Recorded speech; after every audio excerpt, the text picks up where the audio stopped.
Добрый день, друзья! Меня зовут Константин Куксин.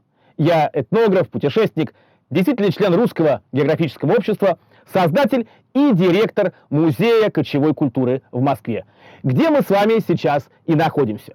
Музей огромный, это крупнейший этнографический музей российской столицы, но мы с вами в тюркской юрте. Да-да, именно в тюркской, не киргизской, не казахской, не туркменской. Впрочем, о том, что здесь будет уже через месяц, и как изменятся программы Музея кочевой культуры, программы о тюркских народах после моего визита в Казахстан, я вам сейчас расскажу. Так получилось, что когда я создал Музей кочевой культуры, вначале в нем была представлена Монголия. Потому что я совершенно случайно попал в эту страну, как спортсмен, влюбился в кочевников и начал рассказывать о кочевом мире именно с Монголией. Можно сказать, что в этнографии Монголия – это моя первая любовь. Потом у меня появился сотрудник, мой напарник Дмитрий Бут, который в юности много работал в Киргизии, жена у него родом из Бишкека. И он говорит: Костя, давай представим еще и киргизов. Да, и уже в 2004 году мы с Дмитрием отправились в Кыргызстан на велосипедах, совершили путешествие вокруг Иссык-Куля, общались с мастерами, с кочевниками. И на следующий год привезли юрту и установили ее у нас в музее.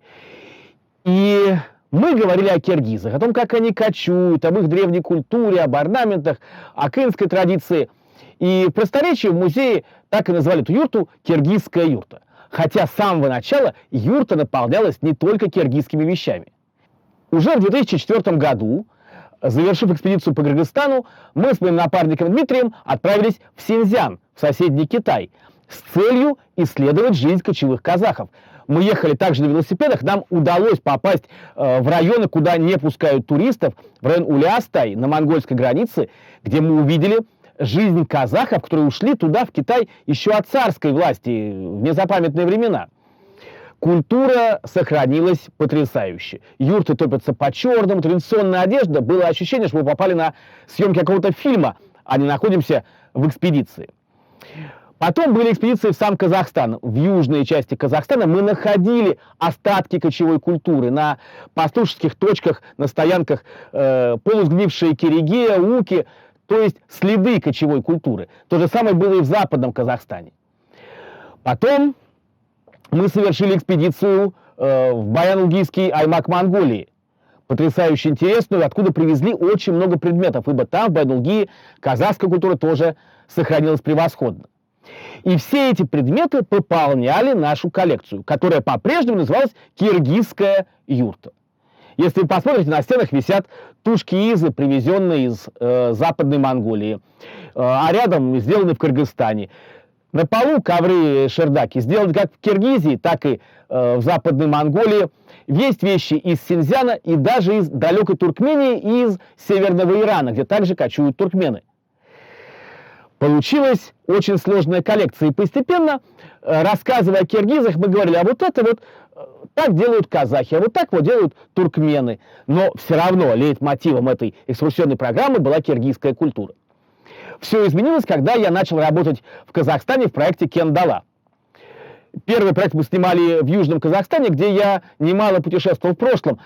Там для меня не было каких-то новых мест, новых открытий. В конце концов, у меня мама родилась, бабушка всю жизнь жила в Алмате, сестра живет в Усть-Каменогорске.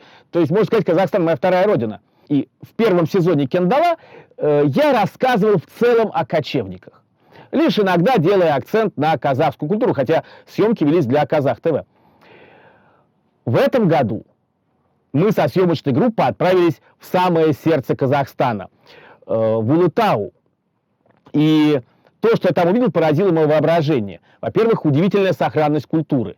Удивительные люди, которые знают и помнят обычаи и традиции предков. Честно, я не ожидал, что в Казахстане найду такую сокровищницу культуры, как то, что я обнаружил в Улытау. Буквально с самолета, как только я прилетел в Жезказган, мы отправились к удивительному мастеру Ергазы, который работает и с кожей, и с металлом, и с деревом, творчески переосмысляя наследие древних мастеров Казахстана. Была крайне интересная лично для меня встреча. Дело в том, что я в юности работал ювелиром, и мое первое образование – это художник-ювелир. И поэтому все встречи с мастерами для меня настоящий подарок. Во время первого сезона, где мы снимали в Алмате работу потрясающих мастеров отца и сына, я многому научился, скажем, наносить серебряные рисунки на сталь. И Ергазы также делился со мной секретами. Это было здорово. Он говорил на казахском, я на русском, но мы при этом прекрасно понимали друг друга, как, наверное, понимают друг друга мастера любой национальности из любой страны. Сейчас Ергазы покажет нам, проведет короткий мастер-класс по тому, как закрепляются металлические накладки на кожаном поясе и как сшивается кожа. Мына бекітілген қалыпқа қазір ортасында мына шегені бекітем. Мынау қазір өтпейтін болса, мен бізбен тез шөгуге болады, кеңейтіп.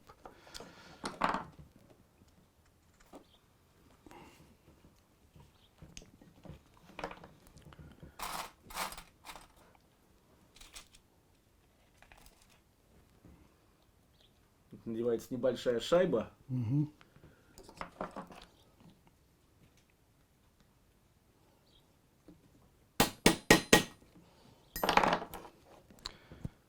Артығын кесіп алып тастаймыз.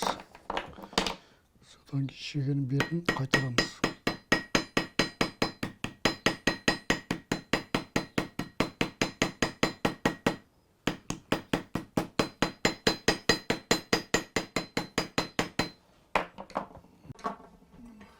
И заклепывается. Сам гвоздик не искажается об дерево, поскольку он залит внутри оловом. Он очень плотный. И получаются такие заклепки. Но если бы на поясе сзади все это было видно, было бы некрасиво. Поэтому все это будет потом закрыто кожей. То есть, говоря по-русски, сделано будет заподлицо. Будет скрыто. Угу.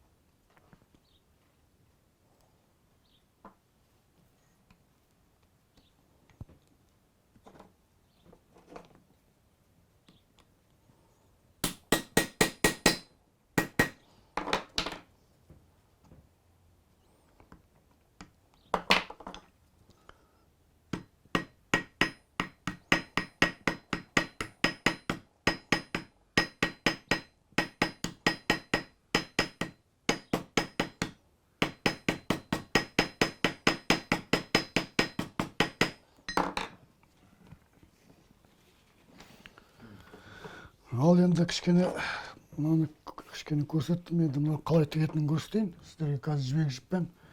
Мынау жібек жіп. Это самая шелковая нить. Да. Неимоверно прочная. Вы ее вощите, воском покрываете? Нет, да?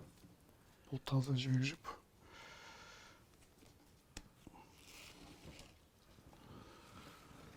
Оны қазір жобалап. В руках Ергазы инструменты, известный каждому кожевеннику. Небольшая проколка, на которой есть надрез, это можно крупно показать, как гарпун, который через кожу протягивает веревку в другую сторону. Без такого инструмента шить кожу просто невозможно. Вот посмотрите, сейчас петля закрепляется и протягивается в другую сторону.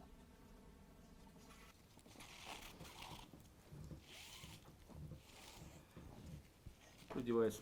По-моему, такой шов называется стебельчатый. Да? Когда петелька через него еще один, петелька через него еще один. По крайней мере, так, мне кажется, подобным швом вышивают тушкизы. То есть то, что женщины вышивают на ткани, мужчина делает, протягивая шелковую нить через кожу. И вот видно, что отверстия предварительно сделаны шилом. То есть шитье идет в два этапа. Сначала мы прокалываем отверстие шилом, вот этим, правильно? А потоньше, да, это для проколки, для установки гвоздиков. Вот такое шило. Прокалываем им, а потом в готовое отверстие продеваем шелковую нить. Ага.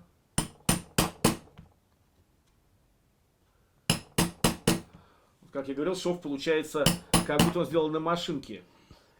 Причем, обратите внимание, ергазы не используют ни линейку, ни карандаш. На глаз делается идеально ровная линия.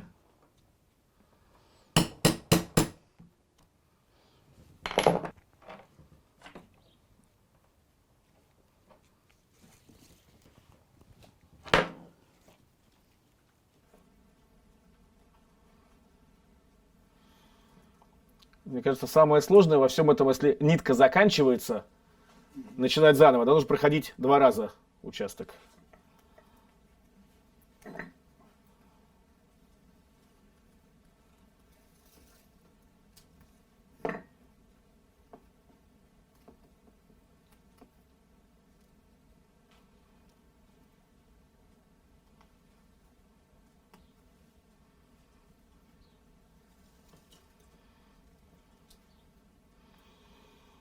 На самом деле, если вы представляете, как работает швейная машинка, работает примерно тем же самым образом. Игла проходит, зацепляет другую нитку, вытаскивает ее на поверхность и закрепляет.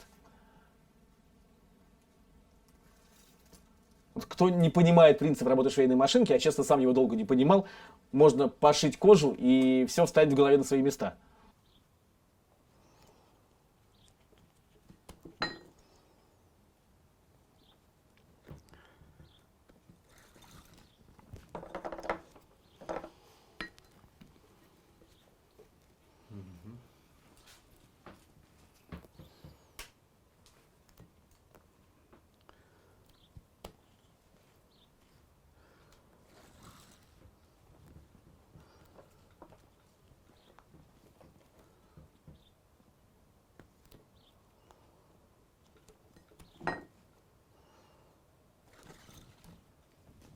Ергазы, огромное спасибо.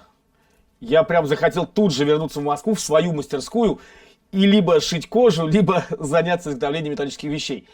Удивительно, мне очень легко понимать мастера, хотя я не знаю казахского языка, потому что язык искусства, наверное, как язык музыки, язык искусства металлургов, искусства кожевенников, вообще язык традиционных ремесел — это язык, понятный каждому, кто своими руками хоть раз в жизни чего-нибудь делал. Спасибо. Рахмет.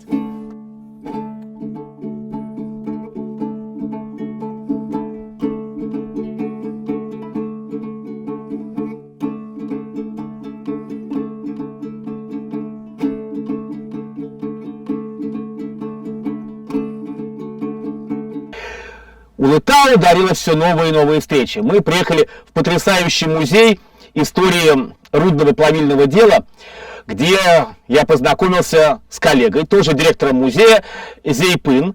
Зейпын встретил нас как самых дорогих друзей. Несмотря на то, что я 2 суток не спал, была очень тяжелая дорога, прям с Москвы на самолете, на 2-м самолете, на съемки. Дорога, машина перегревалась. Мы ехали в тяжелых условиях.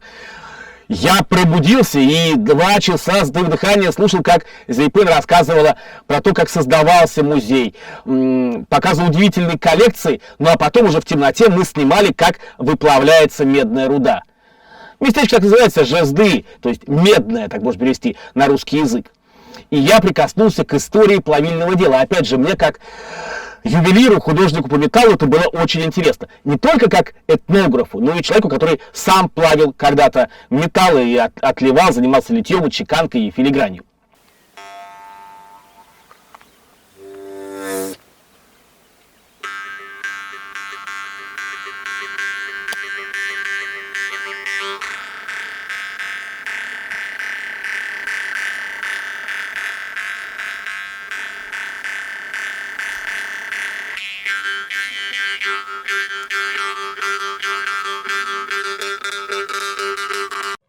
Встречи с историками, со специалистами, мастерами, музыкантами. Это было удивительно. Да, это была тяжелая работа, плюс 38 градусов. Мы работали на рассвете и на закате. Столько рассветов и закатов я не встречал никогда в жизни и не провожал, соответственно.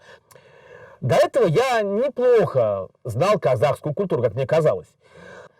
Но после разговоров с историком Мухтаром, моим главным собеседником, часто оппонентом, мы с Мухтаром реально спорили, но это будет очень интересно зрителю, я думаю, когда 2 ведущих, они ведут такой научный, серьезный спор.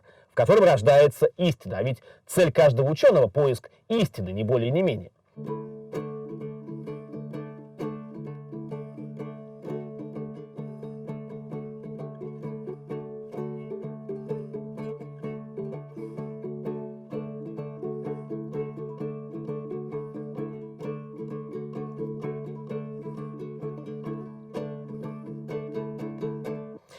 И у меня постепенно стала вырисовываться очень интересная картина, и я неожиданно понял, что о казахах я узнал гораздо больше, чем за всю свою жизнь, за эти короткие дни экспедиции. Потом, когда мы отправились под Караганду к Ерлану в гости к одному очень хорошему человеку, который приютил нашу съемочную группу, и когда Ерлан привел лошадей, когда мы скакали, когда мне дали подержать эту тушу козла и знаменитого козлодрания с весом 35 килограммов, когда мы пошли доить кобылиц, когда мы пили кумыс, я понял, что хочу представлять казахскую культуру в музее отдельно.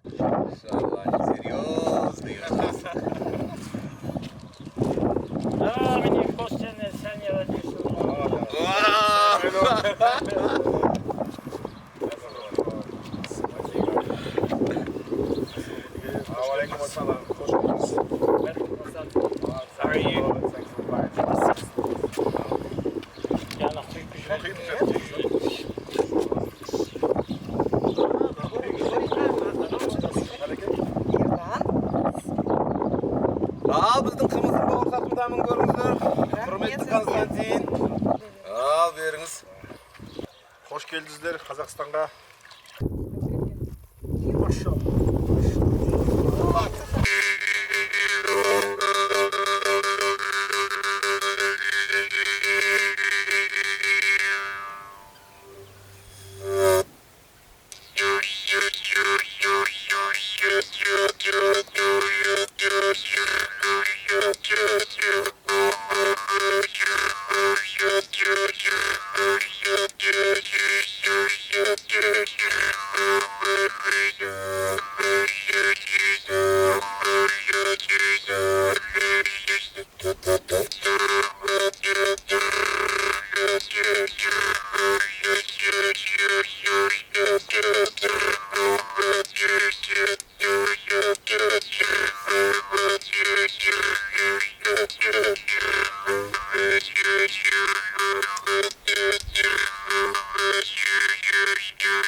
Ну, наверное, одной из самых знаковых встреч была встреча с музыкантом и мастером, который делает музыкальные инструменты, с Азаматом Бакия, который подарил мне вот такой простой саз-сырнай.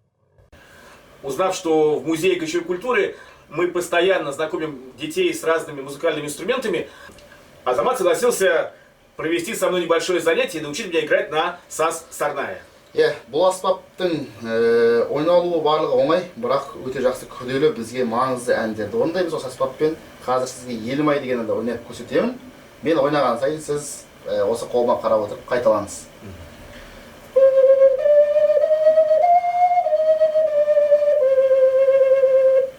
Осыны көріңіз.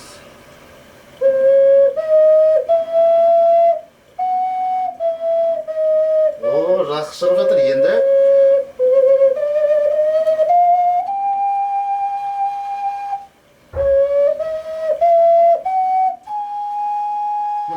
Осы кете беретін болсақ, қазір тағы да қайталап көріңіз, ары қарай жүреміз.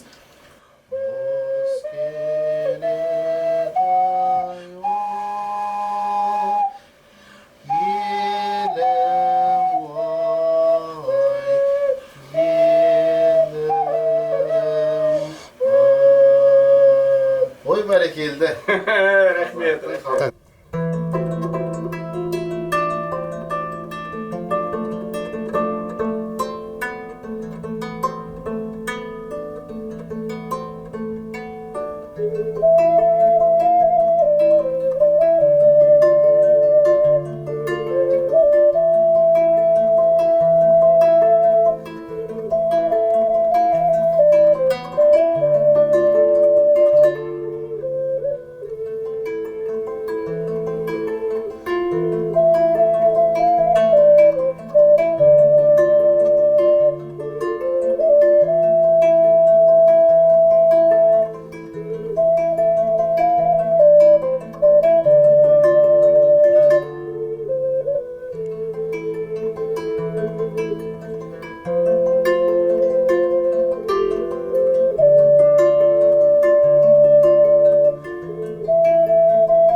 И когда зазвучала музыка, казахская музыка, у меня в сердце что-то сдвинулось, и я понял, что в Музее кочевой культуры будет новая программа. Программа, посвященная казахам. Не в целом тюркам, а казахам. И когда я летел обратно, уже в самолете родилась идея нового проекта. Проект получил название «Тюркская трилогия». По аналогии со степной трилогией Льва Николаевича Гумилева, моего великого учителя. То есть в этой юрте я буду рассказывать не только о киргизах, чем занимаюсь уже лет 15, но и о казахах, и о туркменах. И открытие казахской экспозиции, новой программы нашего музея, состоится уже в сентябре этого года. А вот и мелодия, которая сподвигла меня на создание этого нового проекта.